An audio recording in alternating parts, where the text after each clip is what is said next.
Adrian Cole stopped his car on that rainy highway to help a terrified stranger. Minutes later, he lost his job, his future, and everything he'd worked for. What he didn't know was that the woman he saved was worth billions, and she was about to turn his entire world upside down.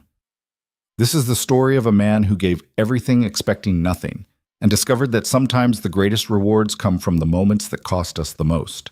If you're watching from anywhere in the world, drop your city name in the comments below so I can see how far this story travels. And if you believe kindness still matters, hit that like button and stay until the end. Because what happens next will restore your faith in humanity. The alarm clock screamed at 5:47 a.m., 13 minutes before Adrian Cole needed to wake up. He'd set it that way on purpose. Those extra minutes gave him time to remember he was still breathing, still fighting, still somehow keeping his daughter alive in a world that seemed designed to crush people like him. Adrian's hand shot out from under the thin blanket and silenced the noise before it could wake Emma. The apartment was cold.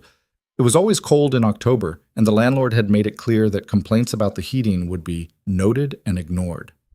Adrian lay still for a moment, staring at the water stain on the ceiling that looked like a wolf's head. Or maybe a dragon. Emma said it looked like a dragon. He pushed himself upright, joints protesting. 32 years old and his body already felt 50. That's what 12-hour shifts at Morrison's warehouse did to you. Lifting, hauling, breaking down your spine box by box until you were just another broken thing waiting to be discarded. The apartment was quiet except for the hum of the refrigerator and the distant sound of someone's television through the paper-thin walls. Adrian moved carefully across the cramped bedroom, stepping over the stack of unpaid bills he'd shoved under the dresser last night. He didn't need to see them again. He knew what they said. Past due, final notice, service interruption imminent. In the bathroom, he splashed cold water on his face and studied himself in the mirror. Dark circles under gray eyes. 3-day stubble because razors cost money. Hair that needed cutting but wouldn't get it. He looked like what he was, a man running on empty, held together by caffeine and stubborn refusal to quit. "Daddy?" Emma's voice came from her room, small and sleepy. Adrian dried his face and walked down the narrow hallway. Emma's room was the only space in the apartment that didn't feel like giving up. He'd painted it yellow last year, stolen time on a Sunday, using paint he'd found on clearance. Her drawings covered the walls, houses with crooked chimneys, families holding hands, rainbows that didn't quite connect. She was sitting up in bed, tangled in her frozen blanket, brown hair sticking up in 17 directions. "Hey, Bug." Adrian sat on the edge of her bed. "Did I wake you?" "No." She rubbed her eyes. "I had a dream about penguins."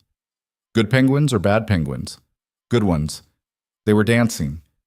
She smiled, and Adrian felt his chest tighten the way it always did when she smiled. Emma had her mother's smile, quick and bright and capable of making you forget just for a second that the world was hard. "That sounds like a good dream," Adrian said. "You want to sleep a little more? It's still early." Emma shook her head. "Can we have pancakes?" Adrian thought about the kitchen. He had eggs, no milk, a little flour maybe, definitely no syrup. "How about eggs?" he said. "Scrambled, the way you like them?" Emma's face fell slightly, but she recovered fast. She was good at that, accepting disappointment without making him feel worse. 7 years old and already learning to expect less. "Okay," she said. "With cheese?" "With cheese," Adrian confirmed, even though he wasn't sure they had cheese either. They had cheese, a corner of cheddar that was starting to get hard around the edges, but it would melt. Adrian scrambled 4 eggs in the dented pan while Emma sat at the kitchen table, coloring in her workbook. She hummed while she colored, something she'd been doing since she was 3. Adrian didn't know where she'd learned it, maybe from her mother before. He couldn't remember anymore. "Mrs. Patterson says we're going to learn about fractions today," Emma said, not looking up from her page. "Fractions are important," Adrian said, watching the eggs. "You use them all the time." "Like when?" "Like when you're splitting something in half, or figuring out how much of something is left." Emma considered this. "Like when you give me half your sandwich at lunch?" Adrian's hand tightened on the spatula. He'd been giving Emma half his lunch for 3 weeks now because the school lunch program had waitlisted her and he couldn't afford to pack 2 full meals. He didn't think she'd noticed. "Yeah," he said quietly, "like that." He split the eggs between 2 plates, giving Emma the larger portion. She didn't notice that either. They ate in comfortable silence, Emma swinging her legs under the table, Adrian mentally calculating the day ahead. Drop Emma at school by 7:45, hit the highway by 8, arrive at Morrison's by 8:30 for the 8:45 team meeting, work until 6, pick up Emma from after-school care by 6:30, home by 7, dinner, homework, bedtime, collapse, repeat. Except today wasn't a normal day. Today was the day Adrian had been preparing for, stressing over, lying awake at night thinking about for the past 2 weeks. Today was his interview with regional management. Not an interview exactly, more like a review. They were considering him for a supervisor position. It meant better hours, better pay, maybe enough money to stop choosing between electricity and groceries. It meant a real shot at climbing out of the hole he'd been living in since Sarah died. "You look nervous," Emma said, pushing her eggs around her plate. "I'm not nervous. You're doing the thing with your jaw." Adrian relaxed his jaw. He hadn't realized he was clenching it. "I've got an important meeting today," he said, "at work." "Is it scary?" "No, just important." Emma studied him with those two old eyes, eyes that had seen her father struggle and scramble and scrape for as long as she could remember. "You're going to do great," she said. "You're good at your job." "Thanks, Bug." "Even when Mr. Martinez is mean to you." Adrian felt something cold settle in his stomach. "Has Mr. Martinez been mean to you?" "Not to me, but I heard you on the phone last week. He was yelling." Adrian made a mental note to take work calls outside the apartment. Emma didn't need to carry that weight. "Mr. Martinez is just stressed," Adrian said. It's not personal." Emma didn't look convinced, but she let it drop. They finished breakfast. Adrian washed the dishes while Emma brushed her teeth and packed her backpack. By 7:30, they were in Adrian's car, a 2004 Honda Civic with 190,000 miles and a check engine light that had been on so long Adrian had stopped seeing it. The elementary school was 12 minutes away in good traffic. Adrian pulled up to the drop-off lane at 7:43, right on schedule. "Have a good day," he said as Emma unbuckled her seatbelt. "Learn something cool." "I always do." Emma leaned over and kissed his cheek. "Good luck at your meeting, Daddy." "Thanks, Bug." She grabbed her backpack and disappeared into the crowd of children flooding through the front doors. Adrian waited until she was inside, then pulled back onto the road. The highway was already getting crowded. Adrian merged into traffic and settled into the middle lane, mentally rehearsing what he'd say to the regional managers. He'd prepared answers to every question he could think of. Why do you want this position? What's your leadership philosophy? How do you handle conflict? He'd written them down, practiced them in the bathroom mirror, timed himself to make sure he didn't ramble. The radio played a commercial for a furniture store. Adrian turned it off. He needed to focus. The sky was gray and threatening rain. Adrian glanced at the forecast on his phone at a red light. 80% chance of thunderstorms this morning. Great. The Civic's windshield wipers were on their last legs, and he couldn't afford to replace them until next payday. Traffic thinned as he got farther from the city. This stretch of highway was mostly industrial. Warehouses, distribution centers, truck stops. Adrian had driven it so many times he could navigate it blind. Then he saw her. At first it was just a shape on the side of the road, a dark blur against the gray morning. As Adrian got closer, the shape resolved into a car. A black sedan pulled onto the narrow shoulder with its hazard lights blinking weakly. And beside the car, a woman. She was young, mid-20s maybe, wearing a dress that looked expensive even from a distance. Her dark hair was plastered to her face by the rain that had just started falling. She was standing perfectly still, arms wrapped around herself, staring at the road like she was trying to decide whether to run into traffic. Adrian's foot eased off the gas. Every rational part of his brain screamed at him to keep driving. He was already cutting it close on time. The meeting started at 9 o'clock. He still needed to change into his good shirt, the one he kept in the car for exactly this kind of occasion. He needed to review his notes one more time. He couldn't afford to be late. Not today. But the woman was alone, completely alone. No other cars in sight, no buildings, no gas stations, nothing but empty highway and October rain. Adrian's hands tightened on the steering wheel. He thought about Emma, about the world he was raising her in. about the kind of man he wanted her to grow up believing her father was. "Damn it," Adrian muttered. He put on his turn signal and pulled onto the shoulder 50 feet ahead of the woman's car. Through his rearview mirror, he saw her head snap up, saw her body go tense. Adrian put the Civic in park and stepped out into the rain. It hit him immediately. Cold and sharp, October rain that felt like tiny needles against his skin. Adrian jogged back toward the woman, raising one hand in what he hoped was a non-threatening gesture. "Hey!" he called over the sound of the rain and the distant rush of highway traffic. "You okay? Need help?" The woman didn't answer. Up close, Adrian could see that she wasn't just wet, she was shaking. Her dress was torn at the shoulder. Her eyes were wide, darting past him like she was looking for something, or someone. "I'm not going to hurt you," Adrian said, stopping a few feet away.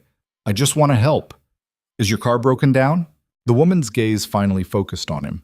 She studied his face like she was trying to solve a complicated math problem. Adrian waited, rain soaking through his warehouse uniform. "They're coming back," she said finally. Her voice was quiet but steady. "You should leave." "Who's coming back?" She didn't answer. Adrian glanced at her car. The driver's side door was open. The interior looked pristine, leather seats, expensive dashboard. This wasn't a breakdown. This was something else. "Are you in trouble?" Adrian asked. The woman laughed, a sharp sound with no humor in it. "That's one way to put it. Do you need a ride somewhere?" "You don't want to get involved in this." "Probably not," Adrian agreed, "but I'm already standing here, so." Another car appeared in the distance, coming from the direction Adrian had just driven from. The woman's whole body went rigid. She took a step toward Adrian, then stopped herself. "Please," she said, and there was something raw in her voice that made Adrian's chest tighten. "If you're serious about helping, I need to go, right now." The approaching car was getting closer. Black SUV, tinted windows, driving fast. Adrian made a decision he knew he'd probably regret. "Get in my car," he said. The woman didn't hesitate. She ran. Adrian ran too, back to the Civic, rain hammering down harder now. The woman threw herself into the passenger seat. Adrian slid behind the wheel, threw the car into drive, and pulled back onto the highway just as the black SUV came screaming past them. It didn't stop, didn't even slow down. It blew past Adrian's Civic doing at least 90, chasing empty road. Adrian's heart was hammering. His hands were slick on the steering wheel. In the passenger seat, the woman was breathing hard, staring at the side mirror like she expected the SUV to come back. "What the hell was that?" Adrian asked. The woman didn't answer immediately. She was trying to get her breathing under control. Adrian kept driving, checking his mirrors every few seconds, half expecting to see the SUV making a U-turn. "Thank you," the woman said finally. "Are you going to tell me what's going on?" She turned to look at him, really look at him, taking in his soaked uniform, his too long hair, his beat-up car with its check engine light and its passenger seat held together with duct tape. "Why did you stop?" she asked. "Because you looked like you needed help." "You don't know me." "Doesn't matter." The woman studied him for another long moment, then seemed to come to some kind of decision. "My name is Lena," she said. "Lena Vale." "Adrian Cole." He offered his hand. She shook it. Her grip was surprisingly strong. "Where are you headed?" Lena asked. Adrian glanced at the clock on the dashboard. 8:23 a.m. The meeting was at 9 o'clock. Morrison's warehouse was still 20 minutes away. He was going to be late. The realization hit him like a punch to the gut. All that preparation, all those rehearsed answers, all that hope, gone because he'd stopped to help a stranger. "Work," Adrian said, voice tight. "I've got an important meeting." Lena's face shifted. Something that might have been guilt or regret, or both. "I'm sorry. You can drop me anywhere. I'll figure it out." Adrian thought about that, about leaving her on the side of some random street corner in her torn dress and her expensive shoes, still shaking from whatever had just happened, about the black SUV and the fear in her eyes. "Where do you need to go?" he asked instead. "Downtown. Anywhere downtown is fine." Downtown was 40 minutes in the opposite direction of Morrison's warehouse. Adrian was already late. Downtown would make him over an hour late. There was no recovering from that, No explanation that would satisfy Mr. Martinez, no way to salvage the interview, the promotion, the chance at something better. But Emma's voice echoed in his head. You're good at your job, you're going to do great. And underneath that, older but still clear.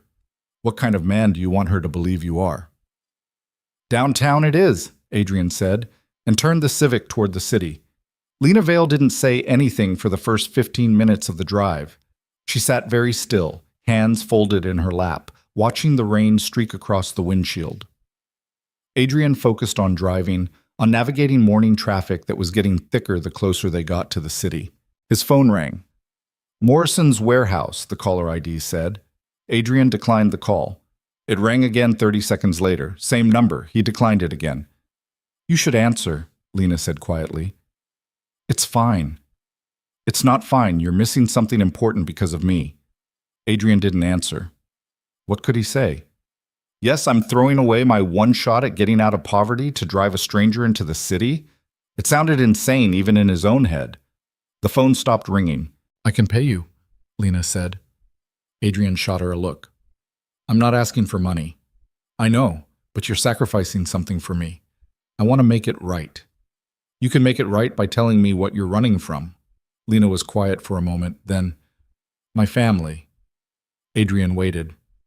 It's complicated, Lena continued, staring out the window. There's money involved, a lot of money, and people who think they can control what I do with it. The people in the SUV? Some of them. There are others.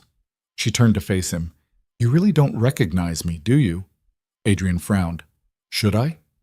A strange expression crossed Lena's face, something between relief and sadness. No, she said. I guess not. They drove in silence for a while longer. The rain started to ease up, turning from a downpour to a steady drizzle. The city skyline appeared in the distance, gray buildings rising out of gray fog. Adrian's phone buzzed with a text message. He ignored it. How old is she? Lena asked. Adrian glanced at her. What? Your daughter, the girl in the photo. Lena gestured to the sun visor, where Adrian had clipped a school picture of Emma, gap-toothed smile, ponytail slightly crooked. 7, Adrian said. Her name's Emma. She's beautiful. She's everything. Lena nodded like she understood. Is her mother? She died 4 years ago. I'm sorry. Adrian shrugged, a gesture that was supposed to mean it's okay, but really meant I don't want to talk about it. Lena seemed to understand. She went quiet again. They reached downtown 15 minutes later. Morning traffic was brutal. Cars everywhere, buses cutting across lanes, pedestrians jaywalking in the rain. Adrian navigated it carefully, following Lena's quiet directions until they arrived at a tall glass building that looked like it cost more than Adrian would make in 10 lifetimes. This is it, Lena said. Adrian pulled up to the curb. Through the rain-streaked windshield, he could see a doorman in a crisp uniform standing under an awning. Lena unbuckled her seatbelt but didn't get out. She was looking at Adrian with an expression he couldn't quite read. Thank you, she said.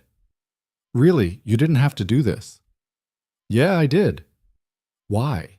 Adrian thought about it, about Emma and her 2 old eyes and her questions about fractions, about the water stain on his ceiling and the bills under his dresser, about the kind of world he wanted to believe in, even when everything in his life suggested that world didn't exist. Because if nobody stops to help, Adrian said, then what's the point of any of this? Lena smiled, a real smile, small but genuine. Then she reached into her purse and pulled out a business card. If you need anything, she said, pressing it into his hand. Anything at all, call me. Adrian glanced at the card. Heavy stock, embossed lettering, Lena Vale, Vale Industries. Vale Industries. Adrian knew that name. Everyone knew that name. It was one of the biggest corporations in the country. Tech, real estate, manufacturing, everything. He looked up at Lena with new eyes. She was already out of the car, closing the door gently behind her. The doorman rushed forward with an umbrella. Lena walked into the building without looking back. Adrian sat there for a moment, staring at the business card, trying to process what had just happened. Then his phone rang again. He answered it this time. Hello? Kosh, where the hell are you? Mr. Martinez's voice was sharp enough to cut. The meeting started 20 minutes ago. I know. I'm sorry. There was an emergency. I don't care if there was an earthquake. You missed your interview with regional management. Adrian's stomach dropped. I can explain. Save it. Get to the warehouse. Now. The line went dead. Adrian drove to Morrison's warehouse in a daze, Lena's business card still clutched in his hand. The rain had stopped completely by the time he arrived. The parking lot was full. The morning shift was in full swing. Adrian parked in his usual spot and sat in the car for a moment, trying to find the energy to move. His uniform was still damp, his hair was a mess. He looked like exactly what he was, a man who'd made a choice he couldn't afford to make. Inside, the warehouse was loud with the sound of forklifts and conveyor belts and men shouting over the noise. Adrian walked past them all, ignoring the curious looks, heading straight for Mr. Martinez's office. The door was open. Mr. Martinez was sitting behind his desk, arms crossed, face like a thundercloud. "Close the door," he said. Adrian closed it. "Explain." Adrian took a breath. "I was on my way here when I saw someone stranded on the highway. She was alone, in trouble. I stopped to help." "You stopped to play hero." "I stopped to do the right thing." Mr. Martinez laughed, a harsh sound with no humor in it. "The right thing. Colt, do you know how many guys applied for that supervisor position?" "No?" 37. 37 guys who showed up on time, who didn't blow off the most important meeting of their careers to rescue some random woman. He leaned forward. "You know what the regional manager said when you didn't show?" Adrian didn't answer.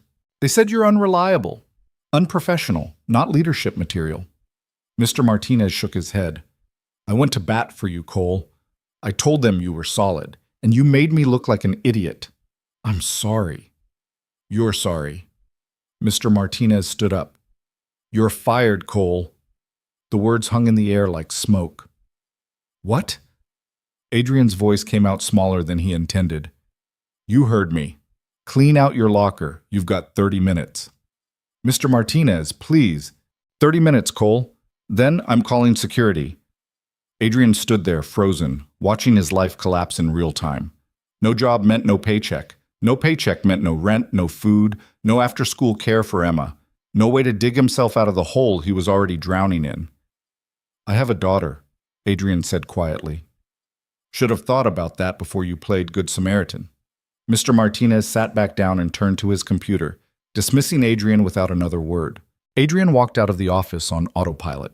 Around him, the warehouse kept moving, boxes stacking, trucks loading, life continuing like nothing had changed. But everything had changed. Adrian Cole, the man who'd clawed his way through 4 years of single parenthood on nothing but stubbornness and hope, had just lost the one thing keeping him afloat, because he'd stopped to help a stranger. He cleaned out his locker in 15 minutes. There wasn't much to take: a spare shirt, a water bottle, a photo of Emma he'd taped to the inside of the door. He shoved it all into a plastic bag and walked out of Morrison's warehouse for the last time. In the parking lot, Adrian sat in his car and stared at the business card Lena Vale had given him. "If you need anything, anything at all, call me." Adrian thought about his empty bank account, his daughter waiting at school, his apartment full of unpaid bills and broken dreams. He thought about the kind of man Emma believed him to be. Then he put the business card in his glove compartment and drove away to pick up his daughter from school, because that's what he did. That's what he'd always done. He showed up. He kept going. He survived, even when surviving cost him everything. Emma knew something was wrong the moment Adrian picked her up from school. He was early, 20 minutes early, and his smile was the fake kind, the one he used when he was trying to pretend everything was fine. "Hey, Bug," he said as she climbed into the Civic. "How was school?" "Good. We learned about fractions." Emma buckled her seatbelt and studied her father's face. "Why are you here already?" "Got off work early today. Thought we could hang out." "You never get off early." Adrian pulled out of the parking lot, hands tight on the steering wheel. "Well, today's special." Emma didn't push it, but Adrian could feel her watching him, reading the tension in his shoulders the way she'd learned to read weather patterns, small changes that meant something big was coming. They stopped at the grocery store on the way home. Adrian had $43 in his checking account and a credit card he'd sworn he wouldn't use unless it was an actual emergency. He stood in the canned goods aisle for 5 minutes, doing math in his head, calculating how far he could stretch every dollar. Can we get the good mac and cheese? Emma asked, pointing at the name brand boxes. Adrian looked at the store brand, 60 cents cheaper. 60 cents multiplied by every meal for the next week while he figured out what the hell to do next. Sure, he said, grabbing the name brand, because he'd already taken enough from her today. At the checkout, the total came to $41.67. Adrian paid in cash and pocketed the $1.33 in change like it was a fortune. Outside, the sky was clearing up, late afternoon sun breaking through the clouds. It should have felt like hope. Instead, it felt like a lie. Back at the apartment, Emma spread her homework across the kitchen table while Adrian unpacked groceries and tried to figure out how to tell a 7-year-old that her father had just destroyed their lives over a stranger in a torn dress. He couldn't find the words. "Daddy, what's 3/4 of 12?" Emma asked, tapping her pencil against her workbook. Adrian walked over and looked at the problem. "What do you think it is?" Emma frowned, working it out on her fingers. 9? Perfect. Now write it down. She did, tongue poking out in concentration. Adrian watched her and felt something crack inside his chest. Emma believed in him. She believed he could fix anything, solve any problem, keep them safe no matter what. And he'd failed her. His phone buzzed.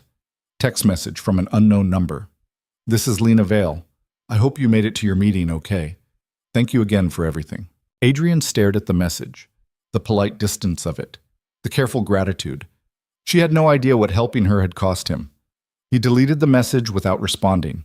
Dinner was scrambled eggs again. Adrian was getting good at making them stretch. Emma ate without complaint, telling him about a boy in her class who'd gotten in trouble for bringing a lizard to school. Adrian listened and made the right sounds in the right places, but his mind was somewhere else, running through scenarios, trying to find a way forward that didn't end in eviction and hunger. After dinner, Emma took her bath while Adrian sat at the kitchen table with his laptop, a 5-year-old Dell that took 3 minutes to boot up. He opened job search websites and started scrolling.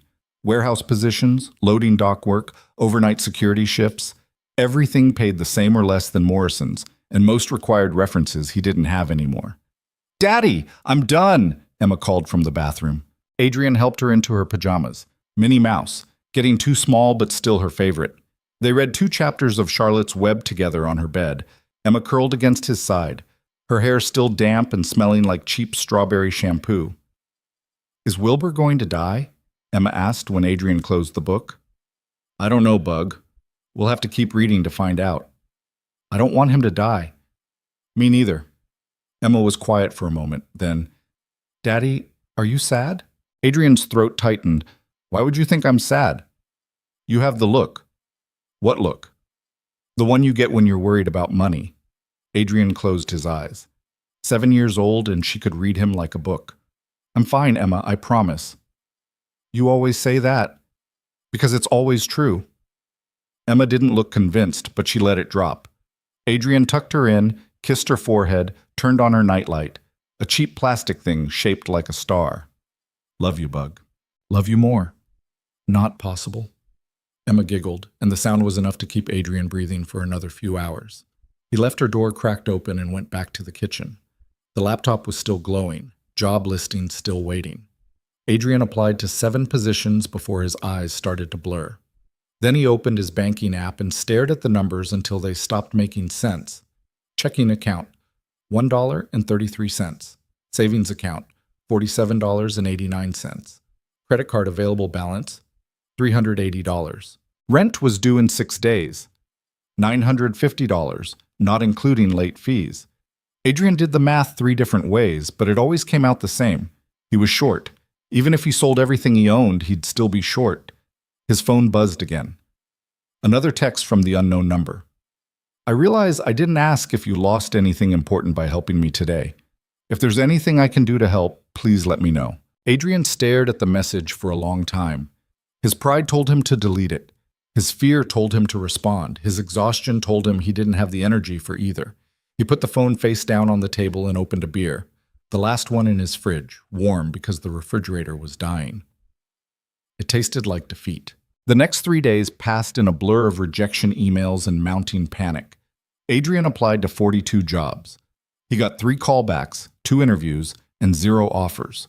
Nobody wanted to hire a guy who'd been fired for missing a meeting. Nobody cared why. Emma went to school and came home and did her homework and pretended not to notice that her father was falling apart. Adrian cooked dinner and read bedtime stories and smiled until his face hurt. At night, he lay awake running calculations that never balanced, trying to find solutions that didn't exist. On the fourth day, the landlord called. "Mr. Cole, this is Richard Bennett. I'm calling about next week's rent." Adrian's stomach dropped. "I'll have it. I just need a few more days." "That's what you said last month." "I know. Things have been tight, but things are always tight with you, Mr. Cole. I've been patient. I've given you extensions, but I run a business, not a charity." Adrian gripped the phone harder. "I understand. I just need a little more time to—" "You have until the 15th, Bennett said flatly. "That's 4 extra days. If the full amount isn't in my account by midnight on the 15th, you're out." "Mr. Bennett, please. I have a daughter, so—" "I'm sorry about your situation, but I have bills too. 15th at midnight. Don't make me start eviction proceedings." The line went dead. Adrian stood in his kitchen, phone in hand, trying to remember how to breathe. 4 days. He had 4 days to find $950, or Emma would be homeless. His gaze drifted to the business card he'd stuck to the refrigerator with a magnet shaped like the state of California. Lena Vale's number, embossed in gold lettering. The promise: if you need anything, anything at all. Adrian had sworn he wouldn't use it. Taking charity from a billionaire felt wrong in ways he couldn't fully articulate. But rent wasn't charity. Rent was survival. He pulled the card off the refrigerator and stared at it until the numbers blurred. Then he pulled out his phone and typed a message before he could talk himself out of it. "This is Adrian Cole. We met last week on the highway. I'm sorry to bother you, but I'm in a difficult situation. If your offer to help still stands, I could really use it." He hit send before he could delete it. The response came 30 seconds later. "Of course. What do you need?" Adrian's fingers hovered over the keyboard. Pride and shame fought inside him, but desperation won. "My rent is due. I'm $950 short. I'll pay you back as soon as I find work. I promise." 3 dots appeared, disappeared, appeared again. Adrian watched them pulse, his heart hammering. "Consider it handled. Send me your landlord's information." Adrian sent it, hands shaking. Then came the follow-up message. "Done. Your rent is paid through the end of the year. Please don't worry about paying me back." Adrian read the message 3 times. Through the end of the year. That was 3 months, nearly $3,000. Another message. "I also took the liberty of looking into your situation. I hope you don't mind. I'd like to offer you an opportunity. Can we meet tomorrow? 10 a.m. at Riverside Park." Adrian should have felt relief. Instead, he felt something closer to vertigo. The sensation of falling, even though he was standing still. "I'll be there," he typed. That night, Emma asked why he looked less sad. "I got some good news," Adrian said, tucking her blanket around her shoulders. "What kind of good news?" "The kind that means we get to stay in our apartment." Emma's face brightened. "Really? Really?" She threw her arms around his neck and squeezed tight. Adrian held her and tried not to think about what he'd just done, what he'd just accepted, what it might cost him. Riverside Park was a 20-minute drive from the apartment, a stretch of green along the river where families came to jog and walk their dogs, and pretend the city wasn't slowly crushing them. Adrian arrived early, parked the Civic, and waited. At exactly 10 a.m., a black car pulled into the lot. Not the sedan from the highway, something bigger, sleeker, more expensive. The back door opened and Lena Vale stepped out. She looked different than she had on the highway. Put together, professional. Like someone who owned boardrooms and made decisions that moved markets. But when she saw Adrian, her face softened into something real. "Adrian," she said, walking over. "Thank you for meeting me." "Thank you for the rent money. You didn't have to—" "Yes, I did." She gestured toward a bench overlooking the river. "Can we sit?" They sat. The morning was cool and clear, the river reflecting clouds and sky. For a moment, neither of them spoke. "I looked into what happened to you," Lena said finally. "After you helped me. You lost your job." Adrian stiffened. "How did you—" "I have resources." She turned to face him. "You sacrificed your career to help a stranger. That's not something I can ignore." "I made a choice. That's on me." A choice you wouldn't have had to make if I hadn't been stranded on that highway. Lena's voice was quiet but firm. Let me help you, Adrian. Really help you. You already paid my rent. That's more than enough. It's not enough. Not even close. She pulled an envelope from her purse and held it out. There's an organization I work with, the Riverside Foundation.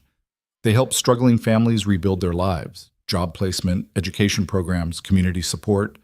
They're looking for a program director, someone who understands what it's like to fight for every dollar, someone who actually cares about the people they're helping. Adrian took the envelope but didn't open it. You're offering me a job? I'm offering you an interview. What you do with it is up to you. Why? Lena smiled, a small, sad smile that made her look younger than she was. Do you know what it's like, she said, to be surrounded by people who only want you for what you can give them? Who smile and make promises and disappear the moment you can't offer them anything? Adrian thought about his co-workers at Morrison's, the ones who'd walked past his locker without saying goodbye when he was fired. Yeah, he said, I do. You didn't know who I was. You stopped because I needed help, not because you thought you'd get something out of it. She looked out at the river. That's rarer than you think. Adrian opened the envelope. Inside was a business card for the Riverside Foundation and a handwritten note with an address and time. Monday, 2 p.m. Ask for Karen Mitchell. I don't have experience running programs, Adrian said. You have experience surviving. That's more valuable than any degree. What if I screw it up? Then you'll figure it out. That's what you do, isn't it? Figure things out? Adrian looked at the card, then at Lena. Why do I feel like there's more to this? Lena's expression shifted, something guarded moving behind her eyes. There is, she admitted. The people who were chasing me that day, they're not done. They want control of my family's company, and they'll do whatever it takes to get it. Things are going to get messy, public. If you take this job, if you let me help you, there's a chance you'll get pulled into that mess. How much of a chance? I don't know. I'm trying to keep you out of it, but I can't promise anything. Adrian thought about Emma, about the life he was trying to build for her, about the risks he couldn't afford to take. Then he thought about the eviction notice that would have arrived in 4 days if Lena hadn't intervened. When you say messy, he said carefully, what exactly do you mean? Lena was quiet for a moment, choosing her words. Vail Industries is a $30 billion company. My father built it from nothing, and when he died 2 years ago, he left it to me. Not to my uncle, not to the board of directors. To me. She paused. They didn't take it well. The people in the SUV, some of them. My uncle hired them to convince me to sign over my shares. When I refused, they tried to force me. That's why I was on the highway that morning. I ran. Adrian processed this. And now? Now I'm fighting back. I'm taking control of the company, exposing the corruption, getting rid of everyone who thinks they can push me around. Her jaw tightened. It's going to be ugly. There will be media coverage, lawsuits, people digging into everyone connected to me. If they find out you helped me, if they find out we're in contact, she trailed off. They'll come after me too, Adrian finished. I'll do everything I can to protect you. I promise. But I wanted you to know the risks before you made any decisions. Adrian looked down at the business card in his hand. A real job. A real chance to give Emma something better. All he had to do was accept help from a woman whose life was about to explode into public chaos. Can I think about it? He asked. Of course. Take all the time you need. Lena stood. My number is on that card. Call me if you have questions, or if you just want to talk. Adrian stood too. Lena, why are you really doing this? She met his eyes, and for a moment he saw past the polish and the power to something raw underneath. Because you're the first person in 2 years who's helped me without wanting something in return, she said quietly. And because people like you shouldn't have to choose between doing the right thing and keeping their lives together. She walked back to her car without waiting for a response. Adrian watched her go, the business card heavy in his hand. He drove home in silence, his mind spinning. By the time he pulled into his apartment complex, he'd made a decision. Or maybe the decision had been made the moment he stopped on that highway. Maybe everything since then had just been momentum. Emma was at school. The apartment was quiet. Adrian sat at the kitchen table and pulled out his phone. He typed a message. I'm in. When do I start? The response came immediately. Monday at 2. Thank you, Adrian. You won't regret this. Adrian hoped she was right, but a small voice in the back of his head whispered that he'd just made a deal he didn't fully understand, with consequences he couldn't predict.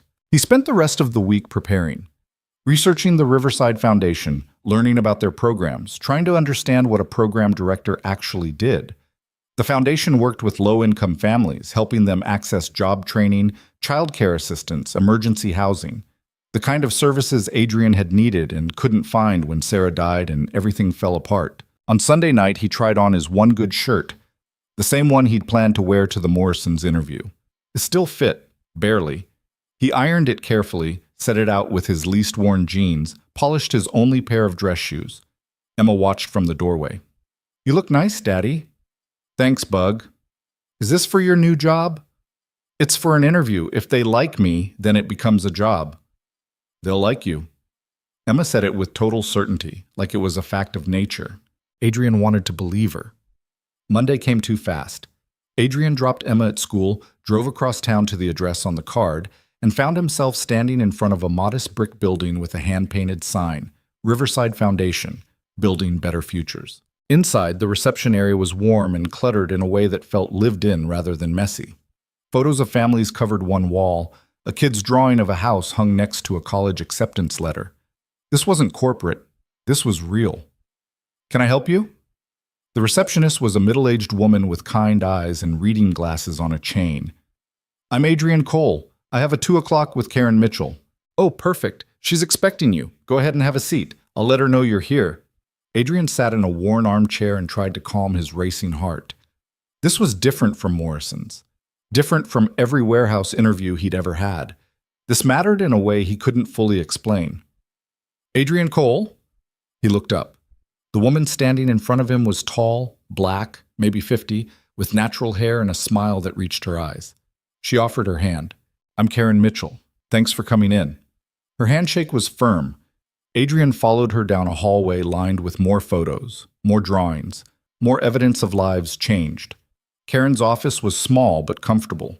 Books overflowing from shelves, papers stacked in organized chaos, a coffee mug that said, World's Okayest Boss. She gestured for Adrian to sit, then settled behind her desk.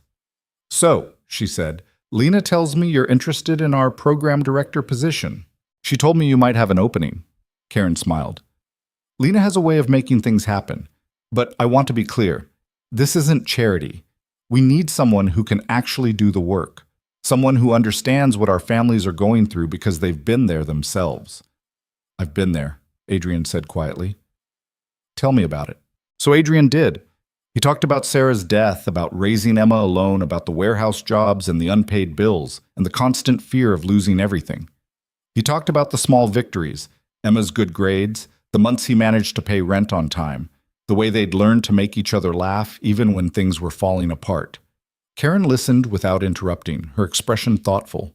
What made you stop on that highway, she asked when he finished. You knew it might cost you your job. You did it anyway. Adrian thought about it. Because if I didn't, he said slowly, what would I tell my daughter? How would I explain that I saw someone who needed help and I just drove past? Karen nodded like he'd passed some test he didn't know he was taking. This position is challenging, she said.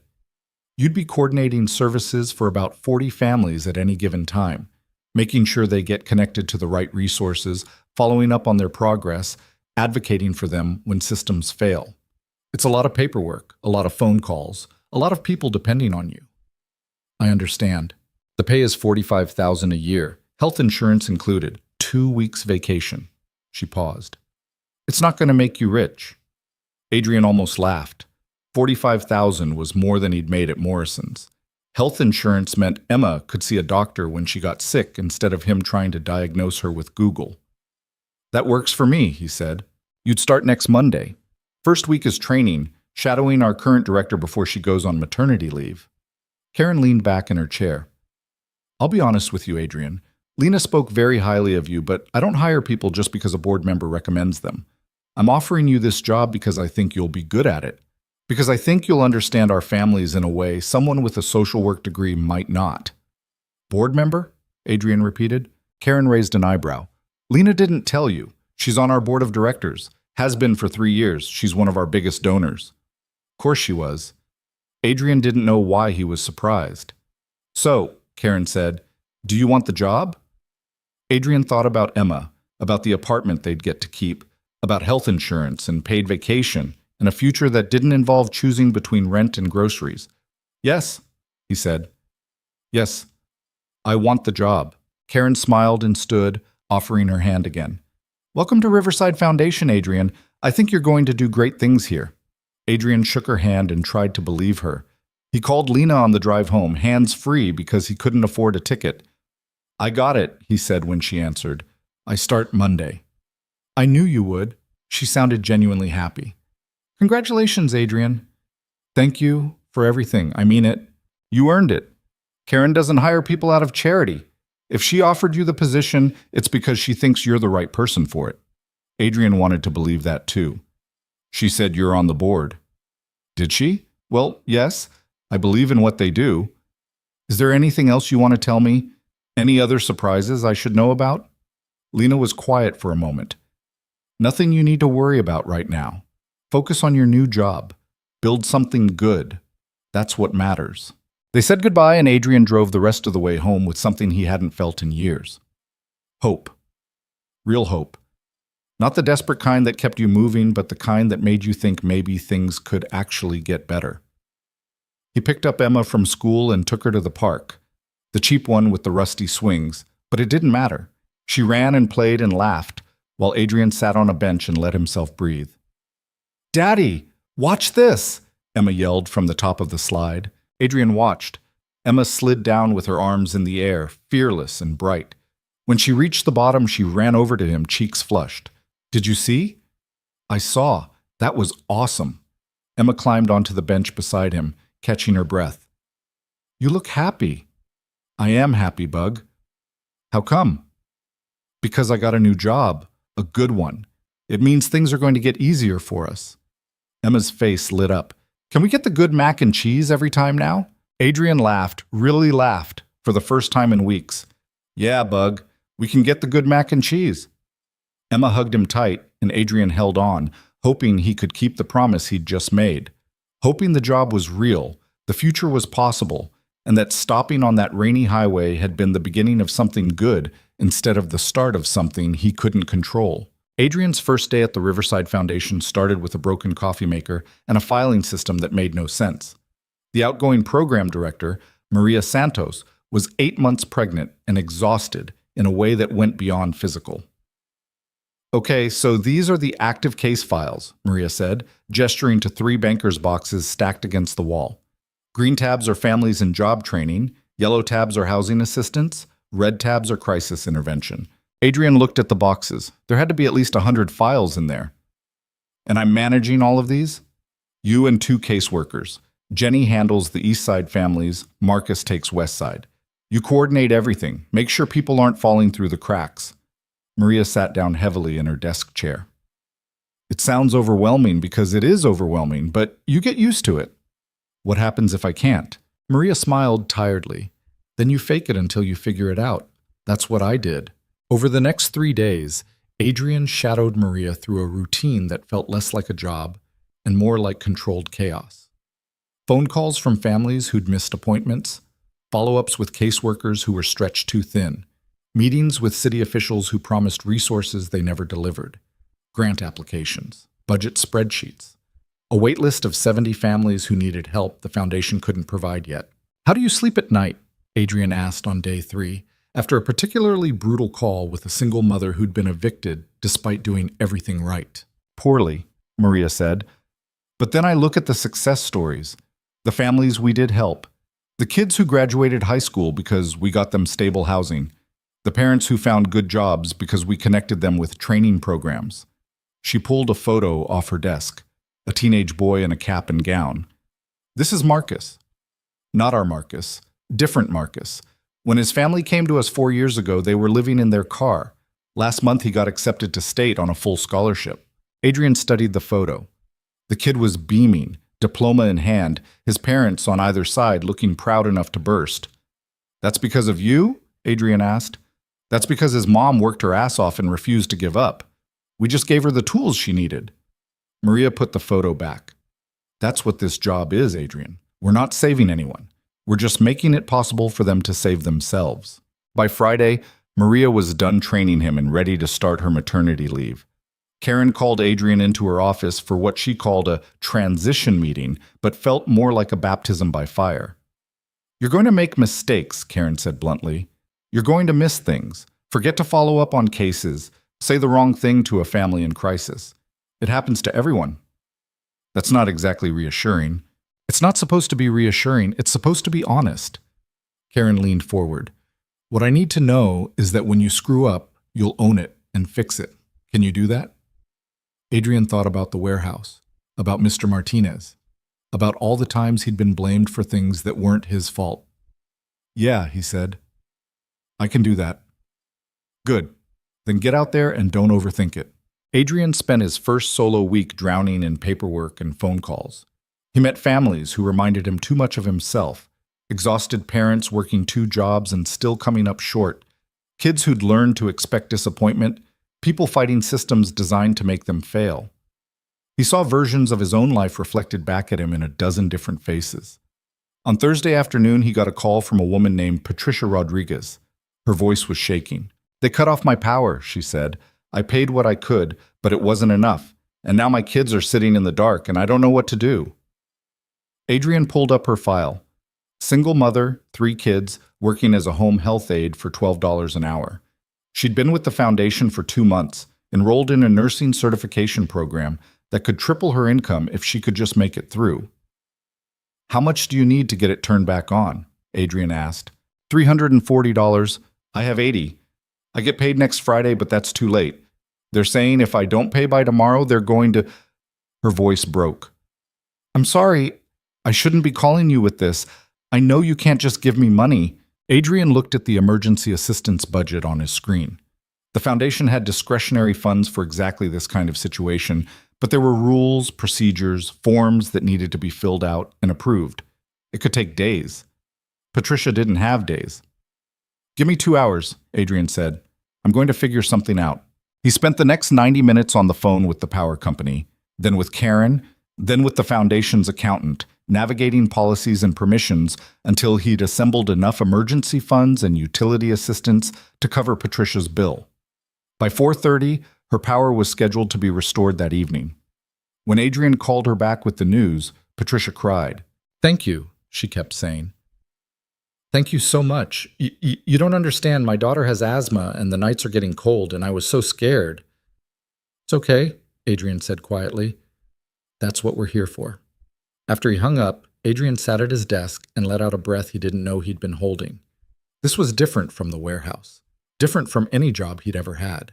He'd actually helped someone, made a real difference in a real life. His phone buzzed. Text from Lena. How's the new job treating you? Adrian smiled and typed back. Hard? Good. Makes sense for the first time in a while. I'm glad. Want to grab coffee this weekend? I'd love to hear about it. Adrian hesitated. Coffee felt casual, friendly, normal. But nothing about his connection to Lena was normal. She'd paid his rent, gotten him this job, pulled strings he still didn't fully understand. Having coffee with her felt like crossing a line he couldn't uncross. But she'd asked, and he owed her more than he could ever repay. Sure. Saturday morning? Perfect. There's a place called Monroe's on 5th Street. 10 a.m.? See you there. Saturday morning came with cold rain and gray skies. Adrian dropped Emma at a birthday party. One of her classmates, a sleepover she'd been excited about all week. Emma had been talking about it nonstop, and Adrian was grateful she'd have somewhere fun to be while he tried to figure out what having coffee with Lena Vale actually meant. Monroe's was a small cafe tucked between a bookstore and a dry cleaner, the kind of place that served overpriced lattes to people who wore expensive casual clothes. Adrian walked in feeling underdressed in his Goodwill jacket and jeans with a patch on the knee. Lena was already there, sitting at a corner table with 2 cups in front of her. She looked different again. Jeans and a sweater, hair pulled back, almost normal except for the designer bag and the watch that probably cost more than Adrian's car. I ordered you a coffee, she said as he sat down. Black, right? You look like a black coffee person. Thanks. Adrian wrapped his hands around the warm cup. How'd the first week go? Honestly, it kicked my ass, but in a good way. Lena smiled. Karen said you handled the Patricia Rodriguez situation well. Quick thinking. Adrian felt heat rise in his face. You talked to Karen about me. I'm on the board. We talk about everything. Lena took a sip of her own coffee. But yes, your name came up. She's impressed. Said you have good instincts. I just did what made sense. That's the instinct she's talking about. Lena set down her cup. Most people in your position would have stuck to procedure, filled out the forms, waited for approval. You saw someone in crisis and found a way to help immediately. That matters. Adrian didn't know what to say to that, so he drank his coffee and watched rain streak down the window. Can I ask you something? Lena said after a moment. Sure. Do you regret it? Stopping to help me that day? Adrian thought about it. About the job he'd lost, the panic and fear, the nights lying awake wondering if he'd destroyed everything. Then he thought about Patricia Rodriguez and her kids sitting in a warm house with the lights on. No, he said. I don't regret it. Even though it cost you so much? It got me here. To something that actually means something. Adrian met her eyes. So no, I don't regret it. Lena looked at him for a long moment, something complicated moving behind her expression. Then she reached into her bag and pulled out a tablet. I need to show you something, she said, and I need you to stay calm while I show it to you. Adrian's stomach tightened. That's not a great way to start a conversation. I know, but you need to see this. She turned the tablet toward him. The screen showed a news article from that morning. Vale heiress returns to fight for company control. Below the headline was a photo of Lena standing in front of a glass building surrounded by reporters and cameras. She looked powerful and determined and nothing like the terrified woman Adrian had found on the highway. You went public, Adrian said. Yesterday. I had to. My uncle was trying to force a board vote to remove me. If I didn't act now, I'd lose everything my father built. Lena scrolled down. The article went into details about Vale Industries, about family drama and corporate betrayal and billions of dollars at stake. Okay, Adrian said slowly. What does this have to do with me? Lena scrolled further. Near the bottom of the article, there was a section titled The Good Samaritan. Adrian's blood went cold. Sources close to Vale indicate that her recent disappearance was prompted by a confrontation with family members attempting to coerce her into surrendering control of the company. During her escape, Vale was reportedly assisted by an unnamed civilian who provided aid without knowledge of her identity. While Vale's representatives declined to provide details, speculation continues about the identity of this mysterious helper. They're looking for me, Adrian said. Not yet. I've kept your name out of it, but it's only a matter of time before someone connects the dots. Lena's voice was careful, measured. I'm sorry, Adrian. I tried to keep you out of this. What happens when they figure out who I am? Reporters will probably try to contact you, ask questions, take photos, dig into your life. She paused. My uncle's people might reach out too. Try to pressure you, maybe offer you money to say I forced you to help me or that the whole thing was staged. Adrian set down his coffee cup before his shaking hands could spill it. This is bad. It could be. Or it could be nothing. The news cycle moves fast. By next week, they might have moved on to something else. Lena didn't sound convinced.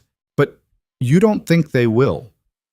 I think my uncle is desperate and dangerous and willing to do whatever it takes to discredit me. If that means dragging you through the mud, he'll do it. She closed the tablet. I'm telling you this because you deserve to know what you might be walking into, and because I want to help protect you if I can. How? By being prepared. If reporters contact you, don't say anything. Refer them to me. If my uncle's people approach you, record the conversation. And if you feel unsafe at any point, call me immediately. She pulled a different business card from her bag, this one with a handwritten number on the back. This is my personal cell. It goes directly to me. No assistant, no screening. Use it if you need to. Adrian took the card and stared at it. This was spiraling beyond anything he'd imagined. He'd thought helping Lena would be a simple good deed, a moment of kindness that would fade into memory. Instead, it was pulling him into a world he didn't understand, with consequences he couldn't predict. I have a daughter, Adrian said quietly. If this gets out, If people start showing up at her school, taking pictures, I won't let that happen. Lena's voice was fierce. I promise you, Adrian, I will keep Emma safe, whatever it takes. You can't promise that. Yes, I can. I have security, lawyers, resources you can't imagine. If anyone comes near your daughter, they'll regret it. She leaned forward. I know this is scary. I know it's not fair, but I'm not going to let you face this alone.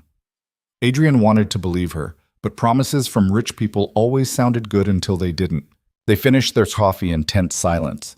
Outside, the rain had picked up, turning the street into a blur of gray. When they stood to leave, Lena touched Adrian's arm. Thank you, she said, for everything. I know this is a lot. Yeah, Adrian said. It is. He drove home feeling like he'd swallowed broken glass. Emma was still at her sleepover. The apartment was empty, and Adrian spent the afternoon pacing and Googling his own name to see if it had appeared anywhere yet. It hadn't. But the articles about Lena were everywhere. Dozens of them, each with a slightly different angle on the family drama tearing apart Vale Industries. His phone rang. Unknown number. Adrian let it go to voicemail. It rang again 30 seconds later. Different number. Then again. Adrian turned off his phone and sat in the silence of his apartment, trying to figure out what he'd gotten himself into. Monday morning brought the storm he'd been dreading. Adrian arrived at the Riverside Foundation to find 2 reporters waiting outside, cameras ready. Mr. Cole, Adrian Cole, can we ask you a few questions? Adrian kept his head down and pushed through the door without answering. Inside, Karen was waiting, her expression grim. My office. Now. Adrian followed her down the hall. Through the window, he could see the reporters still outside, waiting like vultures. Karen closed her office door and turned to face him. Want to tell me why there are reporters camped outside my building asking about you and Lena Vale? It's complicated. Uncomplicate it. So Adrian told her everything. The highway, the rescue, the job he'd lost, Lena's offer to help. He expected anger, maybe disappointment. What he got was a long silence while Karen processed. Jesus, Adrian, she said finally. You couldn't have mentioned this during your interview? I didn't think it mattered. You didn't think... Karen stopped, took a breath, started again. You're connected to one of the biggest corporate scandals in the country right now. That matters. I'm sorry. I should have told you. Karen sat down behind her desk, rubbing her temples. The foundation has to stay neutral. We can't be seen as taking sides in some billionaire family drama. If this blows up, if people think we're just a front for Lena to funnel money to her friends, I'm not her friend. I helped her once. That's it. That's not how the media is going to spin it.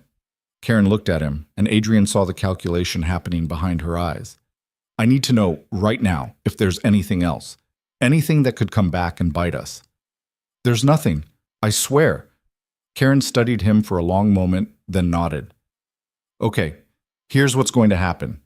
You're going to keep your head down, do your job, and not talk to any reporters. If they contact you, send them to me. If this gets worse, we'll reassess. Are you firing me? Not yet. But Adrian, if this becomes a distraction, if it interferes with the work we do here, I won't have a choice. Her voice softened slightly. I believe you. I believe you are trying to do the right thing, but good intentions don't protect this organization. Adrian nodded, throat tight. I understand. Good. Now get to work. The rest of the week was a nightmare. Reporters called the foundation constantly. They showed up at Adrian's apartment building. One of them approached Emma's school, and Adrian had to file a complaint with the principal's office to get them banned from the property. The articles kept coming, each one a little closer to the truth. By Thursday, someone had leaked his name. By Friday, his face was on 3 different news sites alongside speculation about his relationship with Lena. Mystery man identified single father. Adrian Cole. Helped Vale heiress escape corporate conspiracy. Who is Adrian Cole? The warehouse worker, who became a billionaire's hero. Vale Foundation director. Has personal connection to heiress. Conflict of interest? Adrian stopped reading after the 3rd one. His phone wouldn't stop ringing. His email was flooded with interview requests. A tabloid offered him $50,000 to tell his story. Through it all, he kept his head down and did his job. He met with families, processed applications, returned phone calls. He helped a father find emergency childcare so he wouldn't lose his new job. He connected a teenager with a scholarship program. He stayed late every night, determined to prove that he'd earned this position, that he wasn't just Lena's charity case. On Friday evening, Karen called him into her office again. Adrian's heart sank. This was it. She was going to fire him. "Close the door," Karen said. Adrian closed it and stayed standing, waiting for the blow. "Sit down, Adrian. You look like you're about to pass out." He sat. Karen folded her hands on her desk. "I've been fielding calls all week from board members, donors, community partners. Everyone wants to know about you and Lena and whether this whole thing is legitimate." "What did you tell them?" "I told them the truth, that you're a good man who helped someone in trouble and got caught up in something bigger than you expected. That your work here speaks for itself." She paused. "But I also told them that if the media circus doesn't die down soon, we might have to make changes." Adrian's chest tightened. "I understand." "I don't think you do." Karen leaned forward. "Adrian, in the past week, our donation line has been ringing nonstop. People who read about you, about what you did, about how you're helping families now. They want to contribute. We've raised $40,000 in 5 days. $40,000 we didn't have last week." Adrian blinked. "What?" "Apparently your story resonates with people. Single father, lost his job doing the right thing, now working to help others in the same situation." Karen smiled slightly. "It's good press, whether you intended it or not." "So I'm not fired?" "You're not fired. But Adrian, this attention is only going to get worse before it gets better. Lena's case is going to trial. There will be more articles, more cameras, more people trying to use you to get to her. Are you prepared for that?" Adrian thought about Emma, about the reporters outside her school, about the life he'd been trying to build, getting torn apart by forces he couldn't control. "No," he said honestly. "But I don't have much choice, do I?" "You always have a choice. You could walk away, find a quieter job, disappear from the story." Karen's voice was gentle. "I wouldn't blame you if you did." Adrian thought about the families he'd helped that week, about Patricia Rodriguez's kids with their power back on, about the father who'd kept his job because Adrian found him childcare, about all the people still waiting for help, sitting on that wait list, hoping someone would care enough to try. "I'm not walking away," Adrian said. Karen nodded like she'd expected that answer. "Then buckle up. It's going to be a rough ride." That night, after Emma was asleep, Adrian sat on his couch and finally called Lena. She answered on the first ring. "Adrian, how are you holding up?" "I've been better. The whole world thinks I'm either your boyfriend or your accomplice." "I'm sorry. I'm trying to get my PR team to shut it down, but once something's out there, it's out there." Adrian rubbed his eyes. "Lena, I need you to be honest with me. Is this going to get worse?" Silence on the other end. Then, "Probably. The trial starts in 3 weeks. My uncle's lawyers are going to try everything to discredit me. If that means dragging you into it, painting you as someone I hired to create a sympathetic narrative, that's insane. That's corporate law. Truth doesn't matter as much as the story you can sell to a jury." Adrian felt something cold settle in his chest. "So what do I do?" "You stay strong. You keep doing your job. You don't engage with the media. Don't give them anything they can twist." Lena's voice dropped. "And if you need me for anything, you call, okay?" "Okay." "Adrian, I mean it. If this becomes too much, if you need to step back, I'll understand. I'll make sure you're taken care of, help you find something else. I'm not quitting." "Why not?" Adrian thought about it, about Emma sleeping in the next room, about the families counting on him, about the version of himself he saw reflected in their desperate eyes. "Because quitting is what people expect," he said finally. "They expect me to fold, to take some payoff and disappear. I'm tired of doing what people expect." Lena was quiet for a moment. Then she laughed, a real laugh that sounded surprised. "You're tougher than you look, Adrian Cole." "Yeah, well, I've had practice." They talked for a few more minutes, then said goodnight. Adrian sat in the dark of his living room and tried to imagine what the next few weeks would bring. More reporters, more articles, more scrutiny on every part of his life. But also more families helped, more lives changed, more proof that stopping on that rainy highway had been worth it. He just had to hold on long enough to see it through. The breaking point came on a Tuesday, 3 weeks after Adrian's name went public. He was in the middle of a meeting with a family when his phone started buzzing non-stop. Adrian ignored it, focusing on the couple across from him, the Johnsons, trying to get their 16-year-old son into a trade program. But the buzzing wouldn't stop. Text after text, each one making his phone rattle against the desk. "I'm sorry," Adrian said, glancing at the screen. 23 messages, all from Lena's number. The first one made his blood run cold. "Turn on the news, now." Adrian excused himself and stepped into the hallway, pulling up a news site on his phone. The headline hit him like a fist to the gut. Breaking, Vale heiress testifies, claims family conspiracy, names Good Samaritan as key witness. Below it was video footage from a courtroom. Lena on the stand, composed and steady, speaking into a microphone while cameras captured every word. "On the morning of October 14th, I escaped from individuals hired by my uncle to intimidate me into surrendering control of my company. I was stranded, alone, and terrified. A stranger stopped to help me. He asked for nothing. He expected nothing. And because of his kindness, I'm alive and able to fight for what my father built." The camera cut to the lawyer. "Can you identify this individual?" "His name is Adrian Cole. He's a single father who lost his job that day because he chose to help me instead of abandoning me on that highway. While my own family tried to destroy me, a man who had nothing gave everything." Adrian's hands were shaking so hard he almost dropped his phone. She'd named him, in court, under oath, in front of cameras broadcasting to the entire country. His phone rang. "Karen, my office, right now." Adrian found her standing at her window, watching the parking lot where a news van had just pulled up. She didn't turn around when he entered. "They're already here," she said quietly. "3 more vans on the way, according to our receptionist." "Karen, I didn't know she was going to." "I don't care what you knew." Karen turned to face him, and Adrian saw something he'd never seen before in her expression: defeat. "The board is meeting in an hour. They're going to ask me to put you on leave." "What?" "You're not just a story anymore, Adrian. You're evidence in a lawsuit worth billions of dollars. Every media outlet in the country is going to camp outside this building trying to get to you. We can't operate like this." "So what am I supposed to do?" "I don't know, but you can't be here. Not right now." Karen's voice softened. "I'm sorry. I know this isn't fair, but I have 40 families depending on this organization, and I can't let them suffer because of a media circus." Adrian felt the ground disappearing beneath him. Again. Always again. "How long?" he asked. "I don't know. Until the trial is over, until things calm down, until—" Karen stopped, shook her head.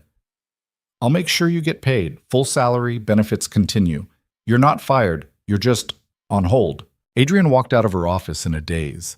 Through the window, he could see reporters setting up outside, positioning cameras, checking microphones. His coworkers were trying to work, but he could feel their eyes on him, their whispers following him down the hallway. He grabbed his jacket and left through the back door. By the time he got home, the reporters had found his apartment building. Adrian parked 2 blocks away and walked in through the service entrance, avoiding the cameras clustered at the front lobby.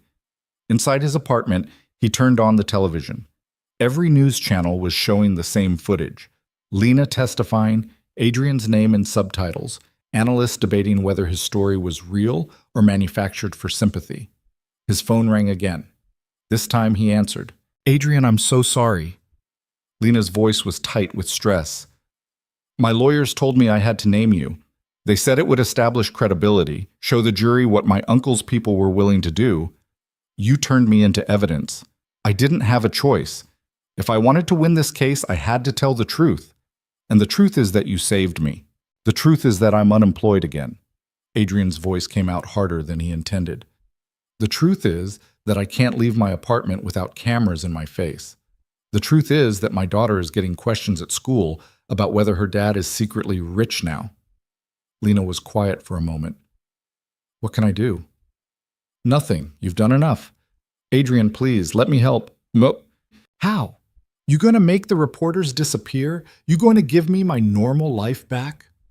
Adrian rubbed his eyes. "I knew this was risky. I knew it might get complicated, but I didn't sign up to be a character in your family drama." "You're right. You didn't. And I'm sorry." Lena's voice cracked slightly. But I meant what I said in that courtroom. You saved my life, and I'm going to make sure you don't regret it. I already regret it. Adrian hung up before she could respond. He sat on his couch and stared at the television, watching his life become entertainment for millions of people who didn't know him and didn't care what happened when the cameras turned off. Emma came home from school 2 hours later, escorted by a neighbor who'd picked her up to avoid the reporters outside. She took one look at Adrian's face and knew something was wrong. "Are they saying bad things about you?" she asked quietly. "No, Bug. They're just saying things. A lot of things." Emma climbed onto the couch beside him and leaned her head against his shoulder. They sat like that for a long time, watching the news cycle chew up Adrian's privacy and spit it out as content. That night, someone slipped an envelope under Adrian's door. No return address, just his name written in neat handwriting. Inside was a check for $50,000 and a note. "Tell them the truth. That she planned the whole thing, that you were hired to make her look sympathetic. We'll make it worth your while. No signature, no name." But Adrian knew who'd sent it. He tore the check into pieces and flushed them down the toilet. The next morning, Adrian woke up to find his face on the front page of 3 newspapers. 2 praised him as a hero. 1 questioned whether his story was too convenient, too perfectly timed to help Lena's case. His phone had 68 missed calls. Adrian turned it off and made Emma breakfast in silence. She didn't ask questions, just ate her cereal and watched him with those 2 knowing eyes. "Daddy, can I stay home today?" "You have school, Bug." "I know, but the kids are asking me questions and I don't know what to say." Adrian's chest tightened. "What kind of questions?"